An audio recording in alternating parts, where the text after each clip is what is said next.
Bakit parang walang luha, Mi? Kaya nga, Mi. Naalala ko lang si Rene na. Ano, OMG? Demonyo kayong anim! Kayo ang nangbugbog at nagbali sa katawan ni Renjeria. What? Man, nag-report sa account ko. Hinayupa ka po mo.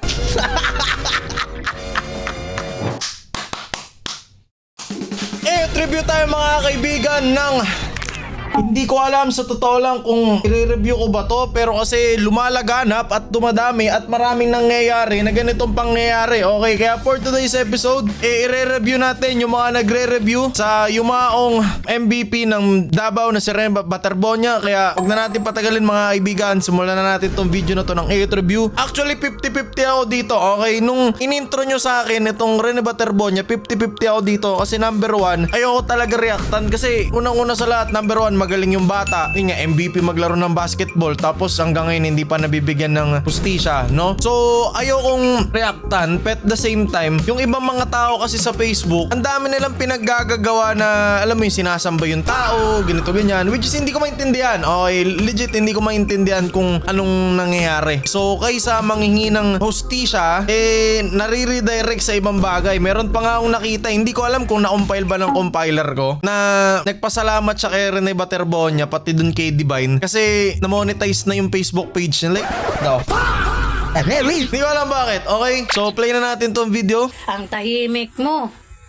Hindi ka humihingi ng hustisya para sa pagkamatay ni Rene. Dahil yan pala ang dahilan. Yan pala ang dahilan. Kaya ang tahimik mo. Hindi ka humihingi ng hustisya. Ang hindi ko lang maintindihan talaga sa kanila, no? Yung mga, I don't judge the people kung sino nagawa ng mga ganito, boys. Pero hindi ko maintindihan bakit same format, Golden State Thunders, mga Thunders, Golden State Thunders, Warriors, sir. Mga basta mga matatanda, mga Thunders, magre-react sa picture, tapos may magkakabit na ganito, may picture ulit, tapos may magkakabit na video, parang reacception na hindi ko na alam kung ano nangyayari. Pero sige, pakinggan natin yung, ano na ate. Matay ni Rene. Yan Okay. pala ang dahilan. So ngayon, Coach Jess, ito lang ha, sabihin ko lang ito. Bahala na kayo mga basher, kung mag-bash kayo dyan sa baba. Kamag-anak ba niya, Kamag-anak ba niya si Rene? Ito rin yung napanood ko nung isang araw na inaaway yung mga taga-Ateneo eh. Hindi ko alam ha, hindi ko alam. Ito lang masasabi ko sa iyo, Coach Jess. Okay? Nung time na hinantid mo si Rene sa ad mo, wala ka man lang suporta sa kanya.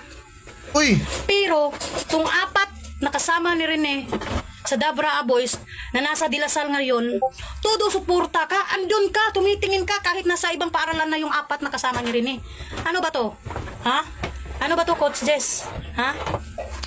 Kay Rene, wala kang suporta, pero sa apat, meron ka. Napanood ko nga sa news, umiiyak pa nga yung Coach Jess eh, tapos nagpunta dun eh. Paano, what do you mean? Kahit nasa ibang paaralan na yung apat, Ang hirap pagka-monetize ngayon, boy. Tapos si ate, eto, tapos sabi ni nanay sa gilid, call mo na, box. What? Ano ba? Coach Jess. Ngayon, Natatawa ako dahil dito sa gilid. Galit na galit na to si ate. Tapos Ace, lagay mo nga yung mukha ko. Manonood ako. Igilid mo nga yung mga mukha namin. Pagtabi-tabi mo yung mga mukha namin, tapos naka-zoom in. hindi ka na bang humingi ng hustisya, Coach Jess? Ha? Dahil man na-promote ka na eh. Sana naman humingi ka ng hustisya. Kahit isang beses lang. Kahit maglagay ka lang ng isang post dyan na humingi ka ng hustisya. Kahit isang beses lang, humingi ka ng hustisya para makita naming mga tao Si nanay ko ganun pa. Ano? na concern ka sa pagkamatay ni Rene. Pala, What? Wala man lang sinabi yung nasa gilid. Ano yan? Ano yan? Bakit may ads? Ano mo sabi sa mga... Ano ginagawa niya lang sa gilid? Sige, maintindihan ko pa kung itong nandito sa may gilid. Okay, sige. Yeah, okay. Sige, nasa gilid. Nagsasalita siya. Ano ang bag neto? Kung baga ano to? Reporting sa school? Siya yung nag-report, ikaw yung nag-print? Parang... Hindi ko din alam, boys. Anyways, next. May dumikit na paro-paro kay mama. Baka si Rene yun. Luwag man. Lahat na lang.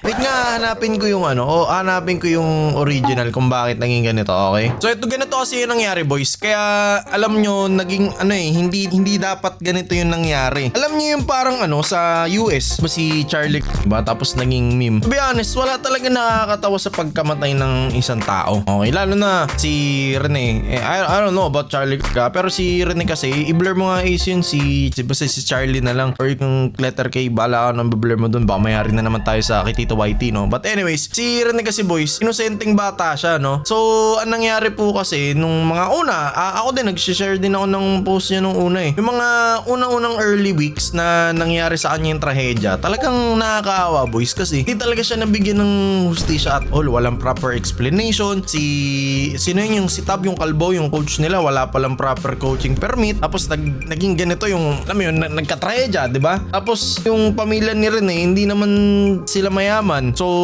hindi sila nakalipad. Agad no kung ano yung exact details, no? So, ang nangyari, ngayon ko lang napansin yung picture, mayroong butas sa gitna, hayop na yan. Gi-speech ako dito, no? Anyways, ang nangyari dito, boys, ang daming lumapit sa pamilya ni Rene. Tapos, gumawa sila ng yung butterbone niya. Yun, ito, yan, yan, yung butterbone niya na ganyan. So, nung una, maraming hindi makagets. Ako, legit na gets ko kung bakit. Nung nagpaliwanag yung nanay niya. Kasi sabi nung nanay niya, lahat ng binibenta nilang merch kay Rene, iniipon nila para pag nagkaso sila sa Ateneo, syempre, pagkaso kasi, boys, kaki, ano yun? Malaking pera yun pag magkakaso ka, trial, pambayad mo sa ganito, sa attorney, etc. Malaking pera yun, boys, okay? Kaya ang nangyari, ito yung butterbone niya, etc. Kaya daw nagbebenta yung nanay niya para nga daw may pantustos, okay? And lahat naman ng nanay gagawin yun, sa totoo lang. Ako din, yung nanay ko, sure ako gagawin yun. Mga nanay nyo rin, sure din gagawin ng nanay nyo yun para makamit yung hustisya kung kayo si Rene. So, nagigets ko in a way nung napanood ko yung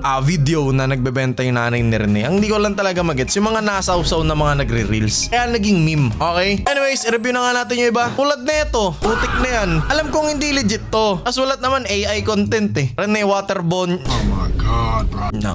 Di ko alam bakit nagiging ganito na-immortalize siya, mga kaibigan. Okay, next.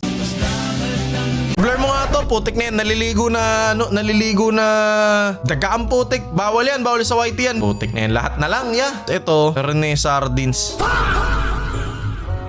Ay nako. Next, ito, RBM, Rene Butterbonias Monay. Hindi ko maintindihan. Ako, siguro, hindi ko alam kung nagiging boomer lang ba ako. Pero, saan galing to mga ganitong memes, boys? Saan galing to mga to? Ito, paramdam si Rene. Pinipindot ni Rene. May nakakilabot. Kaya naiiyak na naman ako eh. Feel ko talaga siya yan eh. Ano ba? Bakit parang walang luhan? Kaya nga, naalala ko lang si Rene na. Ano, OMG? Next. Ito yun. Yung Red Air Waterborne niya, honored with Butterbone niya sample product and peanut butter business opening. Ayun yun, yung Butterbone niya crunchy peanut butter with garlic tidbits. Ayan, boys, yan yung sinasabi ko kanina. Okay, siguro baka na pinapanood yung itong video na to, iniisip nyo, tatawanan natin yung mga memes. Well, yung iba siguro, yung mga creative memes at all na napapanood natin. Pero ang tinatalakay natin sa iyo review natin ngayon, boys, yung side syempre nung pamilya na as mature POV, no, nabanggit nga nila talaga na nag-ipon sila ng pera gamit yung mga napagbebentahan nito mga to. Kasi alam ko yung nanay ni Rene nagbebenta ng merch, ng jersey, nagbebenta ng Butterbone niya, nagbebenta ng ref magnet. So lahat ng papagbentahan nun gagamitin daw nila para mapaglaban yung si Rene. At tingnan nyo yung mga nandito sa may Gedli. I mean, I believe even Rene would have wanted his family to keep using his name. That way, he's still helping his family even in debt. That was one of his dreams. Oo naman, legit naman yun. Kasi syempre, di ba, pag galing ka sa mahirap, tapos nakita mo na ikaw yung pag-asa ng pamilya mo, which is magaling basketball yung bata, di ba? Malayo mararating nun bata na yun kasi nag-MVP na siya, nasa UAAP na siya, tapos tuloy-tuloy na yun di ba? Pagtas mo ng UAAP, pwede kang kuhain ng KBL or ng Japan, tapos putik KBL. Oh yeah, hindi ako masyado familiar sa mga sa mga liga ng basketball. Kaya na ng sahod nun, syempre makaangat mo yung pamilya mo nun, no? So maagang naputol yung pangarap ng bata. So yung mga binibenta nila na Butterbone niya na ganito, kung ako si Rene, tutuwa ako kasi syempre in some way, in a way, nakakatulong pa rin ako sa pamilya ko na alam naman natin na kulang yung mga, kahit sabihin na natin kumita sila ngayon ng milyon sa mga binibenta nilang ganito, hindi mapapalitan ng kahit magkano yung nawala sa kanila, which is yung loved one nila, no? So ano na lang to, sabihin na natin pang, anong tawag nito? Tulong na ba sa kanila? Parang ganun, okay? Di ko lang talaga magets yung una ko napanood, yung nagre-reels tapos ginagatasan pa ng ginagatasan. Alright, sana na-compile ng editor ko dito yun ha. Ano to? Rene Butterbonia Collections available. Naglabas ang pamilya na yun. Sumao Rene Butterbonia ng mga merch, gaya ng jersey, t-shirt, perfume, notebook at ipapa. Ito yung sinasabi ko. Yung naglabas ng merch yung airmats niya. No? Yan, tapos ito, tas ito, Butterbonia Collection. Tapos, raulo tong mga nagko-comment sa gilid, hayop. Di ko babasahin yan, boy. Di ko babasahin. I-flash mo na lang ng mabilis, hayop. Mga tao talaga ngayon. Ito yung mga binibenta nila. Next, congrats in heaven, Mr. MVP. Ito ba talagang may Milo na ganito si Rene o matagal na lang hindi nakainom ng Milo? Next. Sabihan nyo nga ako, next. Comment ka ng N-word if gusto mo ng hostisya para kay Rene. Rowena. Oh my God, bro. Oh, hell no. What?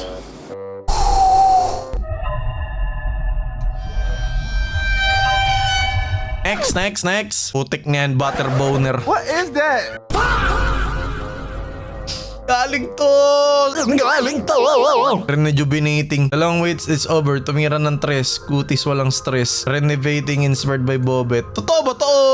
Ano? Parang ano yata? Parang satirical yata. Raulo talaga to mga tao na to. Pati yung mga nag-comment. I mean, humor yan eh. Humor nila yan, di ba? Humor is subjective talaga eh. Pero ako, pinapaliwanag ko lang sa EOT review natin ngayon, no? Na yung ginagawa lang ng magulang ni Rene Boys. Pero, is it ethical? Ethical is subjective din. Lalo na, sabi ko nga sa inyo, ang opinion nyo is subjective din talaga, mga kaibigan. Okay? So, para sa ibang mata, ibang mata ng tao, syempre, matutuwa si Rene kasi nakakatulong siya sa pamilya niya ngayon kahit nangyari sa kanya yan, di ba? Saka, hindi naman habang buhay, boys, na magra-run through yung ganitong hype, di ba? So, alam mo yun, di ba? In some way, makatulong man lang. And tulad nga ng sabi ko kanina, di ba? Maaga na putol yung pangarap ng bata, which is makatulong siya sa pamilya niya. And extension na lang to ng pangarap niya, which is nakakatulong pa rin siya gamit tong mga produkto na to. So, sana lang yung mga manufacturers, alam ko kasi may mga, syempre, kung explain ko sa inyo kunwari, itong pencil na to, ako yung distributor, and I believe yun ang distributor yung pamilya ni Rene. Ngayon, yung nagmamanufacture nito, syempre, meron pa rin cut bago magpunta sa distributor. Kasi ako yung nagmamanufacture nito eh. Gets nyo? Sa materials, etc.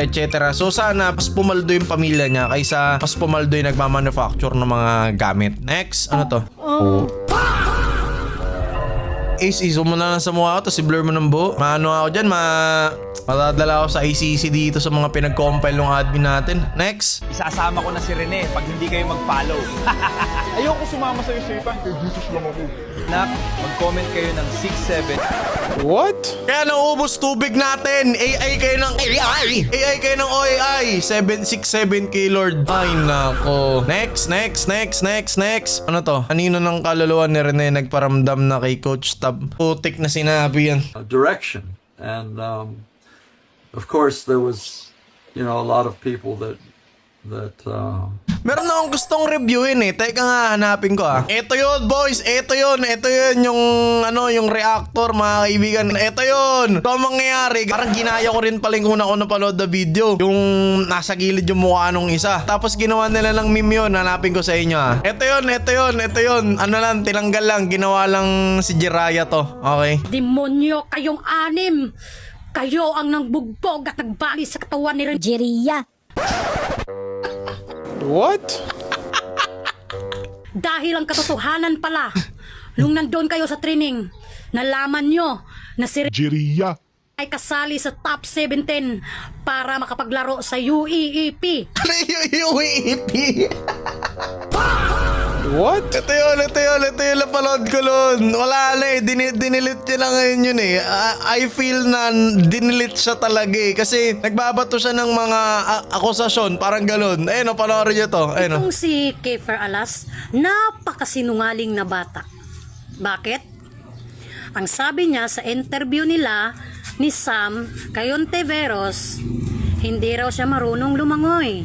Okay. Tapos, Fox. Okay, Fox. 20 Fox. seconds raw siya sa dagat. Fox. Oo, Fox. Sabi niya, nag-give up na raw siya sa sarili niya. Okay. Kasi hindi raw siya malunong lumangoy. Mhm. So ngayon, eto na. May post siya. Yan, Ayun. So, ibig sabihin, si nanay pala, meron pala siya mga straight up points. May mga points din siya ng pointless. Pero, sabi ko naman sa inyo, mga kaibigan, awayin nyo na lahat. Wag lang ang above na merong resibo. Pucha, naresibuhan si Keeper Alas dito, pare. Oh, English speaking yan. Itagalog natin para merong Ay, makaintindi. naresibuhan si Sabi niya, Keeper, pre. Sino ang nagsasabi hindi ako marunong lumangoy? Aha. Naresibuhan, Meron pre. daw siyang coach sa paglangoy. O yun. Oops, coach daw, Yun. coach. So, ah. ibig sabihin yan, Kiefer Alas, napakasinungaling mong bata. Naresibuhan si Keeper Alas, boy. Kage, guhit yan. What? Naresibuhan ni nanay, pre. Yung sinasabi NBI, mo hire nyo na to. nag-give up ka na, sana ikaw yung nalunod. Oy, wag naman ganun. Wag nating i-hope na mawala yung ibang tao, no? Ha? Napakasinungaling mong bata.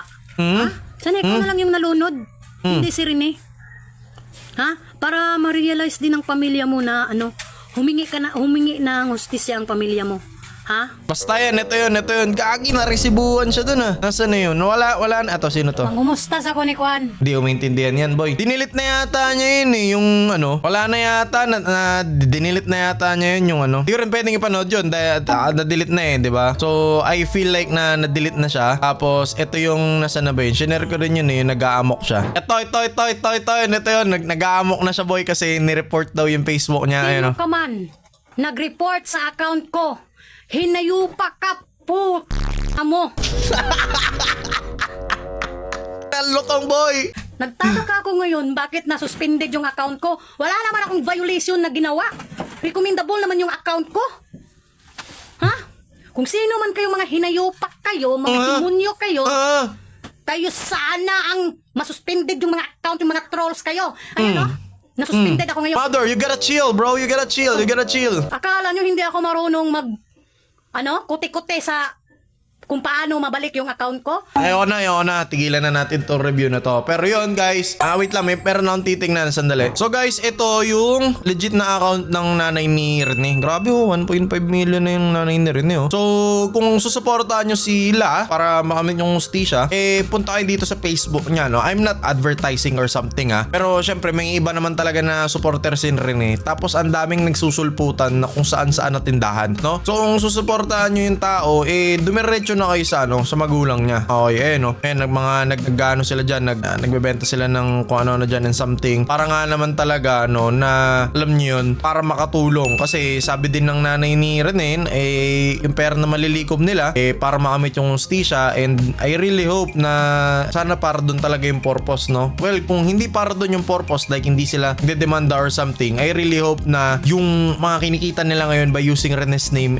makatulong sa family nila. So in that way, nakatulong pa rin si Rene sa kanila. Gets nyo ba yun? Tulad nga ng sabi ko kanina, ulit-ulitin ko lang. Yung tao, si Rene, magaling mag-basketball, UAAP siya, pag di naman kukunin ng Ateneo yan, di ba? Kung hindi magaling, Ngayon, pag nag-UAAP siya, after niya mag-UAAP, graduate siya ng college, may kukuha dyan, either KBL or yung sa Japan, hindi ko maalala yung liga sa Japan. Tapos, kung hindi man siya makapaglaro doon, either magpupunta siya MPBL or PBA. So, future is bright para sa bata, no? And alam natin na matutulungan talaga niya yung pamilya niya. Sayang lang talaga na naputol nga talaga dahil sa trahedya. So, in loving memory of Rene Baterbonia. And yep, hanggang doon lang muna mga kaibigan. That is it. Maraming salamat. Nireview ko na yung mga nire-review nyo. May mga katanungan lang ako. Hindi ko rin masagot, which is yung mga nagre-react sa nagre-react. Kaya ako nireactan, okay? Nireactan ko yung nagre-react sa na rumireact. Okay, so kasama na ba ako sa liga nila? Siguro, hindi ko alam. I don't know. What? Pero importante, natapos ko na yung mga pa-review nyo sa akin. That is it mga kaibigan. Peace out. Pasensya lang, ngayon lang nakapag-review kasi na-stranded tayo sa ibang bansa. Okay, kakauwi ko lang. Bye.